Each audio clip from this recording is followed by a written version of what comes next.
May itatanong lang po ako sa inyo. Kung kayo po ba ipapasok sa isang church, ano ba ang pamantayan ninyo? Ano ba ang hinahanap ninyo? Siguro isa sa mga hinahanap natin, ito ba ay totoong church?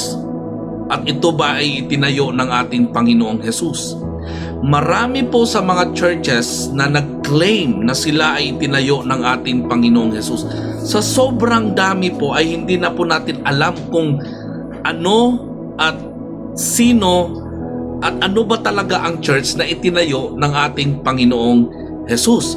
Basahin po natin ang Matthew 16:18. Sabi po dito, "And I tell you that you are Peter, and on this rock I will build my church, and the gates of Hades will not overcome it."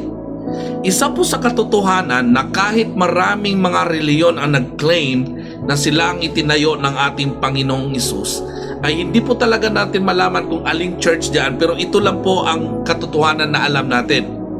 Ang sabi ni Jesus, "I will build my church." Ang tanong ko, aling church? Anong church? At ano ang ibig sabihin ng church na ito? Kaya nga po maraming mga naglalaban-laban patungkol diyan kasi wala kasing klarong kinlaim si Jesus kung anong pangalan ng church, kung ano ang pangalan ng relihiyon. Kung mayroon lang siya dito na sinabi na ganito ang church, or Katoliko, or Sabadista, or Mormons, or Born Again, or Evangelical, Pentecostal, lahat po ng klaseng reliyon, kung mayroon lang binanggit si Jesus doon, kahit isa, siguro po wala ng pag-aaway at wala ng pagbabangayan. Kaya po kailangan natin intindihin ito. Anong church? Ano ba talaga ang itinayo ng ni Jesus na church? Kasi sinabi naman niya, "I will build my church." So sa katotohanan, mayroon siyang itinayong church. Pero anong church? Ano ang ibig sabihin ng church na ito? Puntahan natin yung mga naunang mga verses para po malaman natin kung ano ang pinagmulan ng sinabi ni Jesus kay Pedro. Sabi po dito sa verse 13 muna tayo, "When Jesus came to the region of Caesarea Philippi, He asked His disciple, 'Who do people say the Son of Man is?'" Tinanong po ni Jesus, ano ba ang tingin pagkakilala ng mga tao sa akin? Yun ang tanong ni Jesus sa kanyang mga disciples. Ngayon, sumagot ang kanyang mga disciples. May mga nagsabi na ikaw daw si John the Baptist. Meron naman nagsabi na ikaw si Elijah. Meron naman nagsabi na ikaw ay Jeremiah. Meron or one of the prophets. So sa tingin nyo, may tama sila doon na sinabi? Actually, walang tama. So tuloy-tuloy tayo. So hindi po natumbok ng mga tao kung sino talaga si Jesus base sa mga narinig ng mga disciples. So what about you? He asked, "Who do you say that I am?" So tinanong niya ang kanyang mga disciples, and then si Pedro po ang sumagot. Simon Peter asked. So ang context po dito ay nagtanong si Jesus kung ano ang pagkakilanlan ng mga tao kay Jesus. Ngayon si Pedro sumagot, "You are the Christ, the Son of the living God." Ngayon po natumbok po ni Pedro ang tunay na pagkakilanlan ng ating Panginoong Jesus. You are the Christ, the Messiah, the Anointed One. At ikaw ay anak ng buhay na Diyos. So, Jesus is the Messiah, Jesus is the Anointed One, and He is the Son of the living God. Therefore, He is God. Then Jesus replied, hindi po sinabi ni Jesus na wrong. Ang sabi ni Jesus, "Mapalad ka, Simon. Blessed are you, Simon, son of Jonah. This was not revealed to you by man." So ang pagkakilala ni Pedro kay Jesus ay hindi ito revelation ng mga tao, kundi ito ay ang Ama mismo ang nagsabi kay Pedro, ito ang tunay na pagkakilanlan ni Jesus. Ni-reveal po ito ng Diyos Ama. So, hindi po nagkamali si Peter kasi galing ito sa Diyos Ama. And then ito na po. So, ang usapan po dito ay kung sino si Jesus. Yun po yung usapan doon, kung sino si Jesus. And then ang sagot po, You are the Christ, the Son of the living God. You are the Messiah. You are the Savior. You are the Son of the living God. And then, ito na. I tell you that you are Peter. Sino ang sumagot? Si Pedro.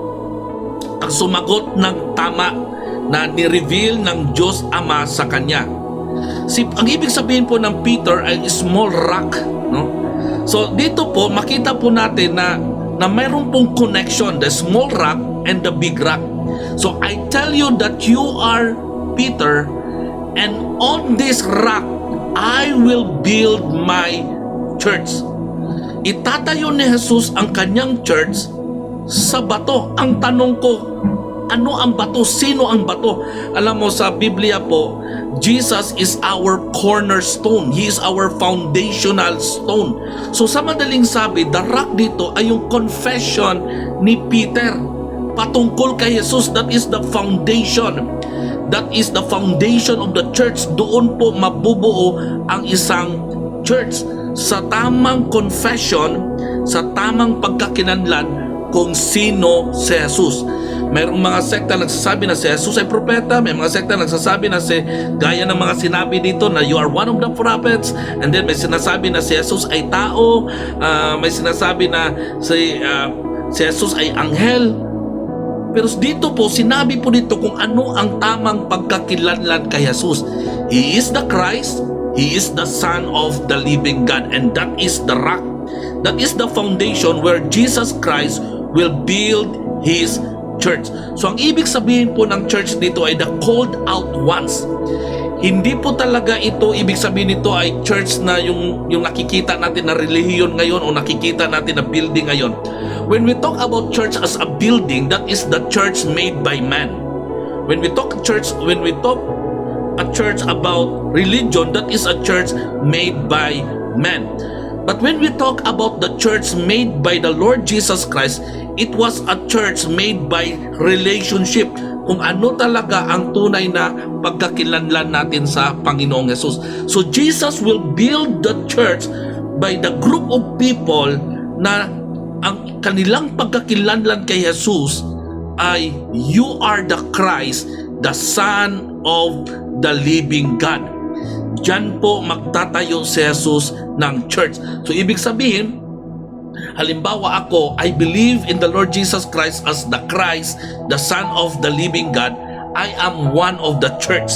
So pag mayroon namang isang tao naniwala din na si Jesus ang Messiah, the Son of the living God, siya din yung church. So ang church po ay gathering ng mga called out ones who believe that Jesus Christ is the Son of the living God. So yun yung church na itinayo ni Jesus. Kung mayroong church na patungkol sa reliyon, that is a church na tinayo ng tao. Pero kung mayroong church na patungkol kay Jesus, that is the church na itinayo ng ating Panginoong Jesus. Naalala niyo ba pagkatapos ng Pentecost? Unang-una po si Peter ang naghayag ng salita ng Diyos patungkol kay Jesus. At naalala po natin itong Matthew 16:18. Ang sabi ni Lord Jesus Christ, and I tell you that you are Peter. Sino yung unang naghayag ng salita ng Diyos sa maramihang tao? It was Peter. Ano ang inihayag ni Peter? Patungkol kung sino talaga ang Panginoong Jesus. Peter, the small rock, tells people who is the big rock. At dito po naalala po natin na doon po nagsisimula ang Diyos sa pagtayo ng kanyang church. So sa madaling sabi po, every people that accept the Lord Jesus Christ as the Messiah and the Son of the living God is the church that Jesus built. God bless us all.